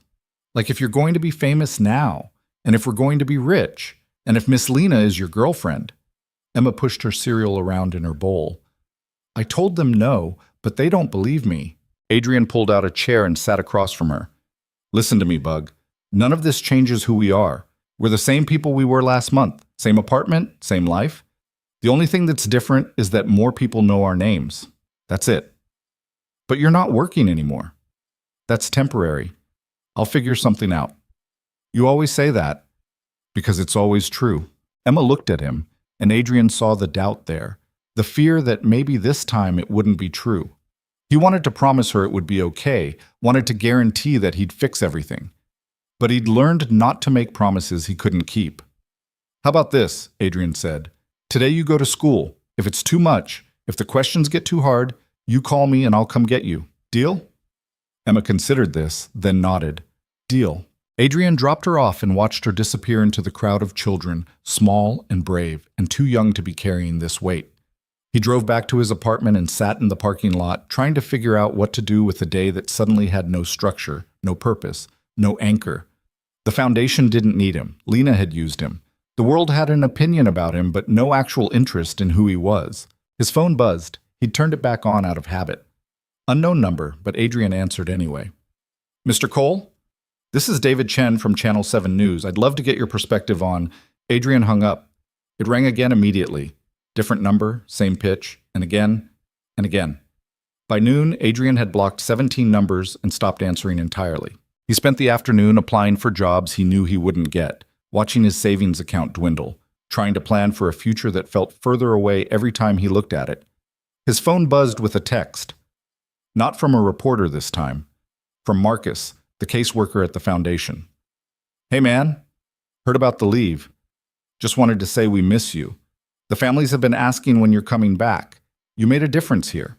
Don't forget that." Adrian stared at the message until it blurred. He'd been at the foundation for barely 6 weeks. How had he made enough of a difference for people to notice he was gone? Another text came through, this one from Patricia Rodriguez. "Mr. Cole, I heard what happened. I'm praying for you. You helped my family when nobody else would. That matters more than any news story." Then another from the father he'd helped with childcare. "Don't let them break you. You're one of the good ones." Adrian sat on his couch and read the messages over and over, feeling something crack inside his chest. These people didn't care about the trial or the media circus or whether his story was too convenient. They cared that he'd shown up when they needed someone. That had to count for something. His phone rang. Lena again. This time Adrian answered. "I saw the news," he said before she could speak. "The check your uncle's people sent me. I destroyed it." "I know. I have someone watching your building. They reported it. Lena paused. Thank you. I didn't do it for you. I did it because taking that money would make me the person they think I am. Adrian, I need you to listen to me. The trial is going to get worse. My uncle's lawyers are going to try to discredit you. They'll dig into your past, your finances, your relationship with Emma's mother. They'll look for anything they can use. Let them look. I've got nothing to hide. Everyone has something to hide. Some mistake, some moment they're not proud of. These people are very good at finding those moments and making them look worse than they are. Adrian thought about the times he'd been late on rent, the credit card debt he'd racked up after Sarah died, the night he'd had too much to drink, and Emma had found him passed out on the couch. Small failures, private shame. Nothing illegal, nothing that hurt anyone but himself. They can dig all they want, Adrian said. I'm not changing my story because I don't have a story. I helped someone who needed help. That's it. That's the whole thing. Lena was quiet for a long moment.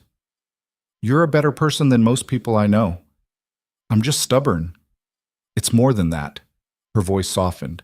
Adrian, when this is over, when the trial ends and the reporters move on to the next story, I want to make things right, really right. Not just money or jobs, but I don't need you to make things right. Yes, you do. Because I put you in this position and I'm going to get you out of it. You can't promise that. Watch me. They hung up and Adrian sat in the silence of his apartment, trying to believe that someone as powerful as Lena Vale actually cared about someone as invisible as him. The trial continued for another week. Every day brought new headlines, new footage, new analysis of Adrian's life by people who'd never met him. His ex-coworkers from Morrison's warehouse were interviewed. His landlord was interviewed. Even Emma's teacher was approached, though she refused to comment. Through it all, Adrian stayed quiet. He ignored the reporters, deleted the interview requests, turned down the offers to sell his story. He spent his days reading to Emma, cooking meals he couldn't really afford, trying to be the kind of father she deserved, even while the world outside their apartment descended into chaos. On day 8 of the trial, Lena's uncle took the stand. Robert Vale was everything Adrian expected. Silver hair, expensive suit, the kind of voice that assumed everyone would listen. He denied everything, called Lena unstable, emotional, desperate for attention, suggested that Adrian was either a paid actor or a convenient pawn she'd manipulated for sympathy. This so-called Good Samaritan, Robert said, contempt dripping from every word, conveniently appears when my niece needs a sympathetic narrative. He loses his job in a way that makes him look noble. He gets hired by an organization my niece funds, and now he's on paid leave while still drawing a salary. Does that sound like charity to you? Or does it sound like a carefully orchestrated arrangement? Adrian watched the footage on his television and felt rage building in his chest. Not because Robert was wrong, every fact he'd stated was technically true, but because he'd twisted those facts into a lie, made kindness look like conspiracy, made Adrian's worst day look like a transaction. His phone rang. Lena's lawyer this time. Mr. Cole, we'd like you to testify tomorrow morning. The judge has agreed to allow it. I don't want to testify. I understand, but your presence would help enormously. The jury needs to see you, hear your story in your own words. Otherwise, Robert Vale's version becomes the truth. Adrian closed his eyes. If I do this, if I go up there, they're going to come after me even harder. Probably, but Mr. Cole, this case isn't just about money or control of a company. It's about whether powerful people can terrorize someone until they surrender.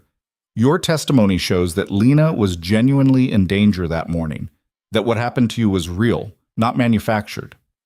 And after, when the trial ends and the cameras are still following me, we'll do everything we can to protect you, but I won't lie to you.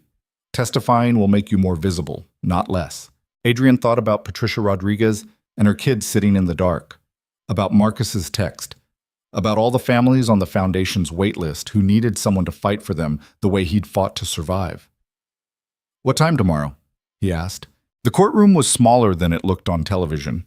Adrian sat in the waiting area outside, hands clasped between his knees, trying to remember how to breathe. Through the door, he could hear muffled voices, the scrape of chairs, the ambient sound of a legal system grinding forward. Lena's lawyer, a sharp woman named Catherine Torres, sat beside him reviewing notes. Keep your answers short and honest, she said. Don't elaborate unless asked. Don't let them bait you into anger. Just tell the truth. That's it? That's everything. Catherine looked at him. Robert's lawyer is going to try to make you look like you're lying or hiding something. He'll ask about your finances, your job history, maybe even your daughter. Don't take the bait. Answer the question and nothing else. What if I don't know the answer? Then say you don't know. Don't guess. Don't speculate. She put a hand on his shoulder. You're going to do fine, Adrian. Just be yourself. The bailiff called his name. Adrian stood on shaking legs and walked into the courtroom. It was packed. Reporters in the back rows, jury members watching with carefully neutral expressions, Lena sitting at the plaintiff's table looking small despite her expensive clothes. Their eyes met for a moment. Lena gave him the smallest nod. Adrian took the stand and swore to tell the truth. Catherine Torres approached with a gentle smile. Mr. Cole, can you tell us what happened on the morning of October 14th? Adrian took a breath and told the story. The highway, the rain, the woman beside a broken car. He kept it simple, factual, exactly what he remembered. No drama, no embellishment, just a man who stopped to help a stranger. Why did you stop? Catherine asked. Because she looked scared and alone, and I wouldn't want my daughter left stranded like that. Did you know who Lena Vale was at the time? No, she told me her name was Lena. That's all I knew. And yet you still helped her, even though you were late to an important meeting? Yes. Why? Adrian thought about it. Because it was the right thing to do. Catherine smiled. Thank you, Mr. Cole. She returned to her seat. Robert Vale's lawyer stood. His name was Richard Brennan, and he had the kind of face that had been born skeptical. Mr. Cole, you say you didn't know who Ms. Vale was, but you expect this jury to believe that? I'm not expecting anything. I'm telling you what happened. Convenient that you helped the one person who could turn your life around financially. I didn't help her for money. I helped her because she needed help. And yet you accepted a job at an organization she funds. You accepted rent money. You're currently on paid leave despite not working. Brennan's voice was sharp. That's quite a reward for a simple act of kindness, wouldn't you say? Adrian felt heat rising in his face. She offered to help after I lost my job. I didn't ask for any of it. But you took it. Yes, I took it, because my daughter needed a home and I needed to feed her. How much has Lena Vale given you in total, Mr. Cole? Catherine stood. Objection. Relevance. I'm establishing a pattern of financial dependence, Brennan said. The judge nodded. I'll allow it. Mr. Cole, please answer the question. Adrian's jaw tightened. I don't know the exact amount. She paid my rent for 3 months. That's about $3,000. The foundation job pays $45,000 a year. And you don't find it suspicious that all of this came after you helped her? I find it generous, not suspicious. Brennan paced in front of the jury box. Let me paint a different picture, Mr. Cole. A struggling single father, desperate for money, is approached by a wealthy woman with a proposition. Help establish her narrative, play the hero, and you'll be rewarded. Doesn't that sound more plausible than your version? No, Adrian said flatly. Because that's not what happened. You were fired from Morrison's warehouse, correct? Yes. For missing an important meeting? Yes. Because you were late helping Ms. Vale? Yes. Or because you were never planning to attend that meeting in the first place? Adrian's hands tightened on the armrest. I was planning to attend. I left early to make sure I'd be on time. I only stopped because I saw someone who needed help. Someone who just happened to be worth billions of dollars. I didn't know that. So you say. Brennan turned to face him fully. Mr. Cole, have you ever been arrested? Catherine shot to her feet. Objection! Irrelevant and prejudicial. Your Honor, I'm establishing the witness's character. The judge frowned. I'll allow it, but tread carefully, Mr. Brennan. Brennan turned back to Adrian. Have you been arrested, Mr. Cole? Once, 10 years ago. Public intoxication. I was 22 and stupid. The charges were dropped. Have you ever filed for bankruptcy? No. Ever defaulted on a loan? No. Ever been late on rent? Adrian's jaw clenched. Yes, multiple times. That's what happens when you're broke and raising a kid alone. So you have a history of financial instability. I have a history of surviving. Brennan smiled like Adrian had just proven his point. Mr. Cole, isn't it true that when Ms. Vale offered you money and a job, you saw an opportunity to solve all your financial problems? She offered me help after I'd already helped her. I didn't stop on that highway looking for a paycheck. I stopped because it was the right thing to do. The right thing? How noble! Brennan's voice dripped with sarcasm. And yet here you are, financially dependent on the woman you claim to have helped out of pure altruism. I'm here because your client's people tried to run her off the road, and I was the only person who stopped. Adrian's voice was rising, anger breaking through his control. You want to make me look like a liar? Fine. But I know what I saw that morning. I know what she looked like, standing in the rain, scared out of her mind. I know that SUV was chasing her. And I know that if I hadn't stopped, whatever your client was planning would have worked. The courtroom went silent. Brennan stared at him for a long moment, then turned to the judge. No further questions. Adrian stepped down from the stand on shaking legs. He walked past the jury, past Lena, who was trying to catch his eye, past the reporters scribbling notes. Outside in the hallway, he leaned against the wall and tried to remember how to breathe. Catherine Torres found him there 5 minutes later. You did good, she said. I lost my temper. You showed emotion. That's different. The jury needed to see that you're real, that this matters to you. She smiled slightly. You might have just won us this case. Adrian didn't feel like a winner. He felt like someone who'd just walked through fire and barely made it out alive. That night, his testimony was everywhere. Clips of his testimony, analysis of his body language, debates about whether he'd been credible or coached. Adrian watched it with Emma curled beside him, her small hand in his. Did you tell the truth, Daddy? She asked. Yes, Bug. I told the truth. Then that's all that matters. Adrian wished he could believe her, but the truth had never protected him before. Why should it start now?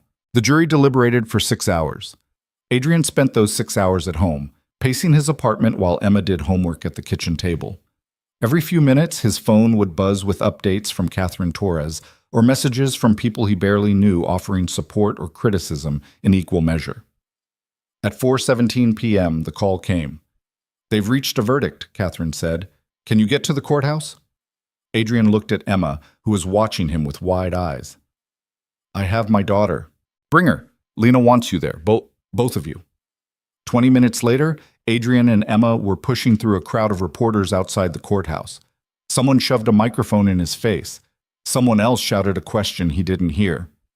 Adrian kept his hand on Emma's shoulder, guiding her through the chaos until they were inside. Catherine met them in the hallway.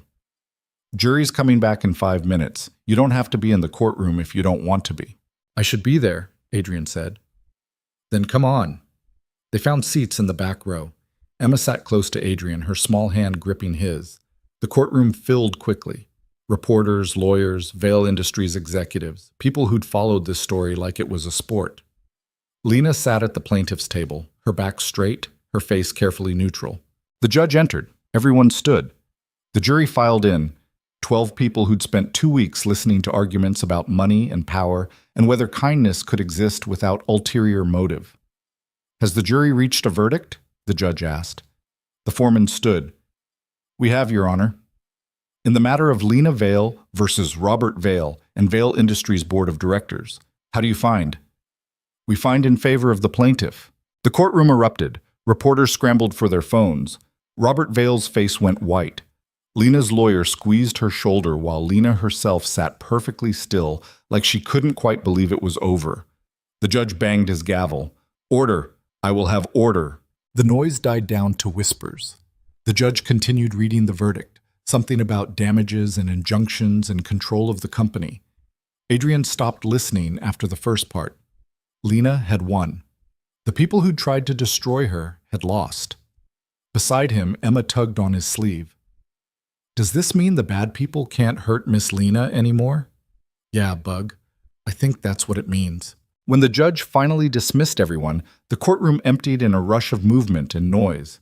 Adrian stood, uncertain what to do next. Lena was surrounded by lawyers and reporters, trapped in a circle of congratulations and questions. She caught Adrian's eye across the chaos and mouthed 2 words. Thank you. Adrian nodded and took Emma's hand. Come on, Bug. Let's go home. They made it halfway to the exit before someone called his name. Adrian turned to find Catherine Torres pushing through the crowd. Adrian, wait. Lena wants to talk to you. Can you stick around for a few minutes? Adrian looked at Emma, who was tired and overwhelmed and ready to leave. I should get her home. Please, just 5 minutes. They waited in a small conference room while the courthouse slowly emptied. Emma curled up in a chair and promptly fell asleep, exhausted by the day's stress. Adrian sat beside her and watched through the window as reporters packed up their equipment, as lawyers shook hands, as the machinery of justice ground to a halt. The door opened. Lena walked in, still in her court clothes, looking drained but relieved. Hi, she said quietly. Congratulations, Adrian replied. Thank you. For everything. For testifying, for... She stopped, looking at Emma sleeping in the chair. She okay? She's tired. We both are. Lena sat down across from him. For a moment, neither of them spoke. There was too much to say and no words big enough to hold it all. What happens now? Adrian asked finally. Now I take control of the company. Clean house. Get rid of everyone who was working with my uncle. Lena rubbed her eyes. It's going to take months, maybe years, but at least I get to try. And your uncle? He'll appeal, probably, but the verdict stands. He's out. She smiled slightly. You helped make that happen. I just told the truth. That's more than most people do. Lena leaned forward. Adrian, I meant what I said about making things right. Your job at the foundation. Karen called me this morning. She wants you back as soon as possible. The families have been asking for you. Something warm uncurled in Adrian's chest. Really? Really. And there's more. I'm redirecting part of Vail Industries' charitable budget toward programs like Riverside Foundation, job training, emergency assistance, childcare support, the things you know families actually need because you've lived it. That's good, Adrian said. That'll help a lot of people. I want you involved, not just as program director, but in designing the programs themselves. You know what works and what doesn't. I want to learn from that. Adrian thought about it. About the families on the wait list, the Patricia Rodriguezes of the world, waiting for someone to care enough to help. About the version of himself from 6 months ago who would have given anything for the kind of support Lena was talking about building. I'm in, he said, but on one condition. Name it. No more surprises, no more decisions about my life made without asking me first. If we're doing this, we're doing it as equals. Lena smiled, a real smile that reached her eyes. Deal. They shook hands and Adrian felt something shift between them. Not quite friendship yet, but the beginning of it. A foundation built on crisis that might, with time and work, turn into something solid. Emma stirred in her chair, blinking awake. She looked around, disoriented, then focused on Lena. Hi, Miss Lena, she said sleepily. Hi, Emma. How are you? Tired? Are the bad people gone now? Lena's expression softened. Yeah, sweetheart, the bad people are gone. Good, Emma yawned. Daddy, can we go home now? Yeah, Bug, we can go home. The media attention didn't disappear overnight, but it faded. By the end of the week, a new scandal had captured the news cycle. By the end of the month, reporters stopped camping outside Adrian's apartment. Life didn't return to normal. Normal had been redefined, but it settled into something manageable. Adrian went back to work at the Riverside Foundation. His first day back, the staff threw him a surprise welcome party with grocery store cake and cheap champagne. Patricia Rodriguez showed up with her kids to thank him in person. Marcus gave him a hug that lasted too long and said, "Don't ever scare us like that again, man." Karen pulled him aside after the party. You doing okay? Getting there, Adrian said honestly. Good. Because I need you focused. We've got funding now, but real funding, thanks to Lena's announcement. We can expand, hire more staff, actually make a dent in that wait list. She paused. But it's going to be hard work. Harder than before. I'm ready. I know you are. That's why you're here. The work was hard. Adrian spent long hours coordinating services, training new caseworkers, developing programs that actually addressed what families needed instead of what bureaucrats thought they needed. He worked with Lena's team to design job training initiatives that connected to real employment, childcare programs that didn't have impossible qualification requirements, emergency funds that could be accessed quickly instead of after weeks of paperwork. It was exhausting. It was frustrating. It was the most meaningful thing Adrian had ever done. 3 months after the trial, the foundation held a community event to celebrate their expansion. Families they'd helped came to share their stories. Local politicians showed up to take credit. Reporters attended to cover the feel-good angle. Adrian stood to the side watching Emma play with other kids on the foundation's new playground equipment. She was laughing, running, being 8 years old without the weight of her father's stress crushing her shoulders. "She looks happy," Lena said, appearing beside him. Adrian glanced at her. Lena had been around more lately, not just as a board member, but as someone genuinely invested in the work. She attended planning meetings, reviewed proposals, listened to families talk about their struggles without the polished distance wealthy people usually maintained. "She is happy," Adrian said. "First time in a long time." "What about you?" Adrian thought about it. About the apartment they still lived in because moving felt like too much change too fast. About the Civic that still had 190,000 miles and a check engine light. About the bills that were paid on time now, but still felt precarious, like one wrong move could send everything crashing down again. "I'm getting there," he said. Lena nodded like she understood. They stood in comfortable silence, watching the event unfold around them. "Can I ask you something?" Lena said after a while. "Sure." "Do you ever regret it, stopping that morning?" Adrian had been asked this question 100 times by 100 different reporters. He'd always given the same answer. No, he didn't regret it. But standing here with Lena, watching Emma play, he realized the question deserved a more honest answer. "I regret that it was necessary," he said slowly. "I regret that you were in danger, that I lost my job, that Emma had to deal with reporters and questions, and her father being scared all the time. I regret that the world works in a way where doing the right thing costs so much." He turned to face Lena. "But I don't regret stopping, because if I hadn't, I'd have driven past and spent the rest of my life wondering what happened to you. I'd have looked at Emma and known that when it mattered, I chose the easy thing over the right thing, and I couldn't live with that." Lena's eyes were bright. "You're a better person than you give yourself credit for. I'm just a person. That's the whole point."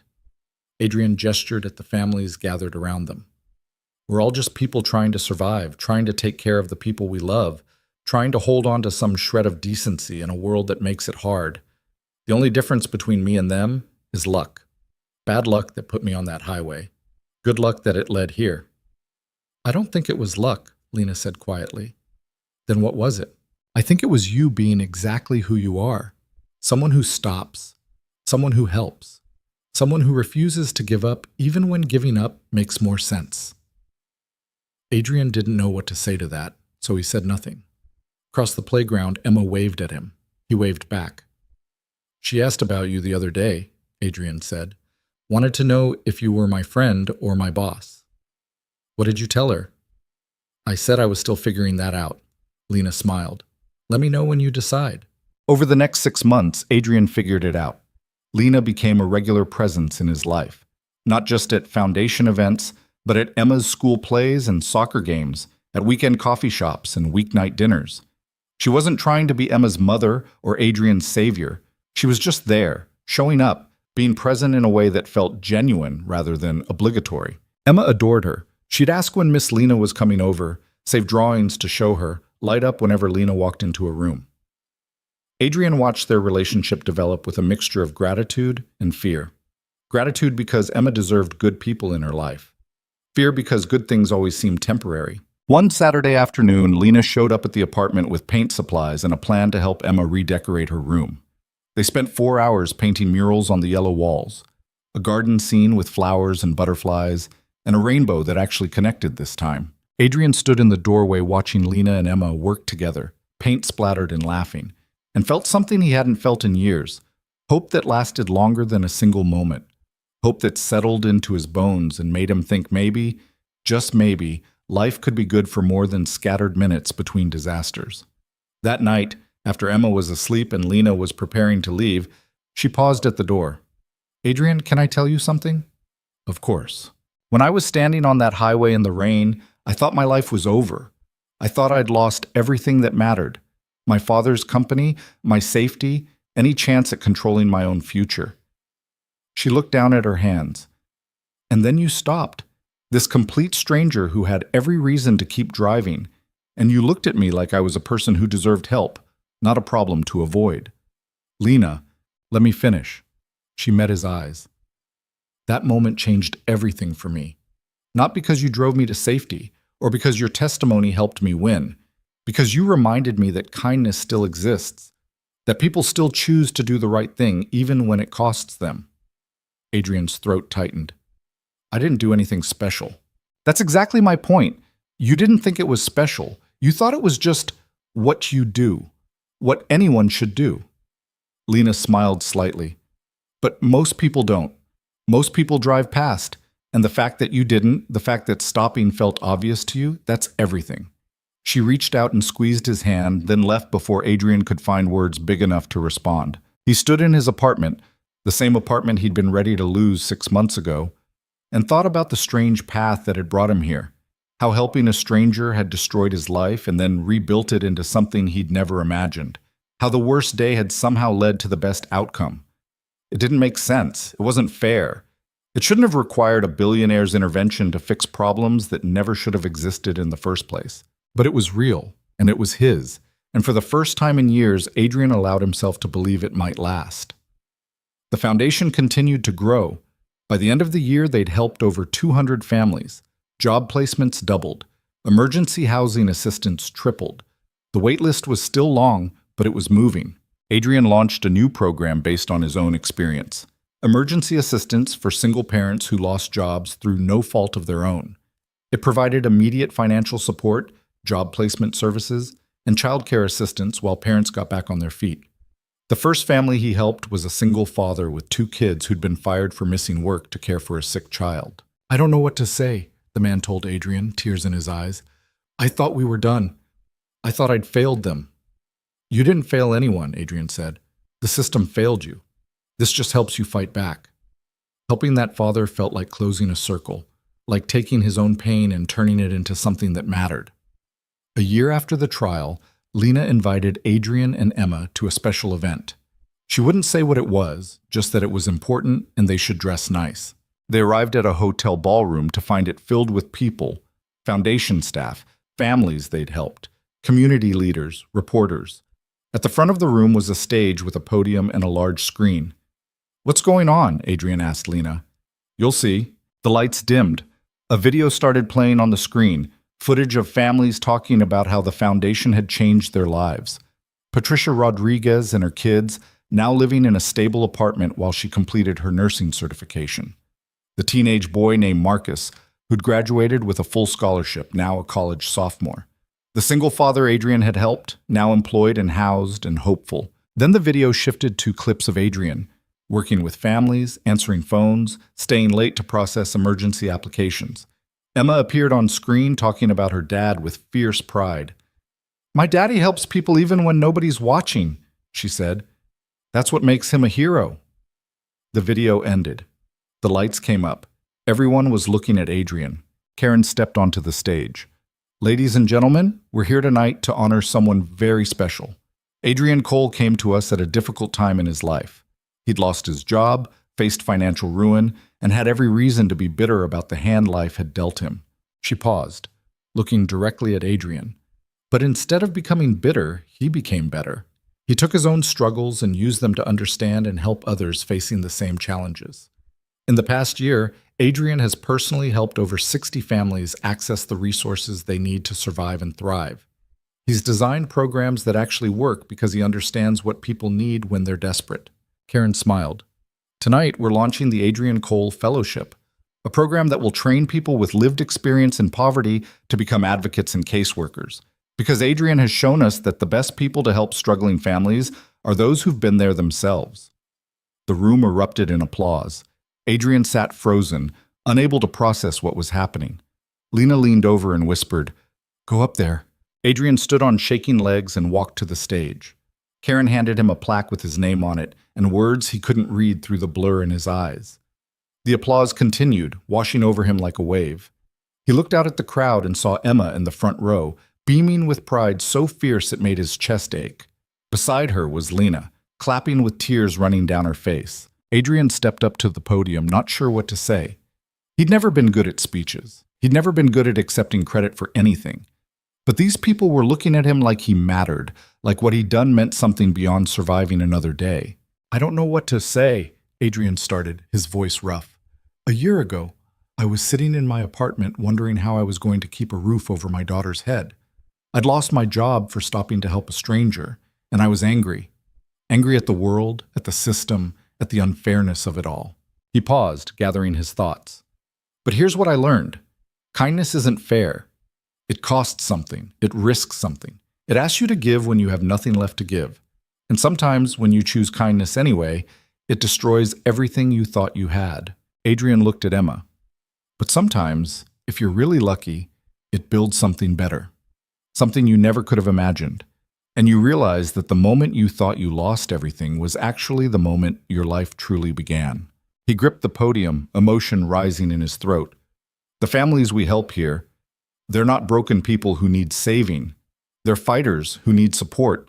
They're survivors who need someone to believe in them when the world says they don't matter. And if my story, if this fellowship, can help more people get that support, then every hard moment was worth it." Adrian's voice broke slightly. "So thank you for seeing value in the kind of help that comes from understanding, not pity. For believing that people like me, people who've been broke and scared and desperate, can make a difference. And for reminding me that sometimes the worst days lead to the best futures." The applause was deafening. Adrian stepped away from the podium, overwhelmed and grateful, and still not quite believing any of this was real.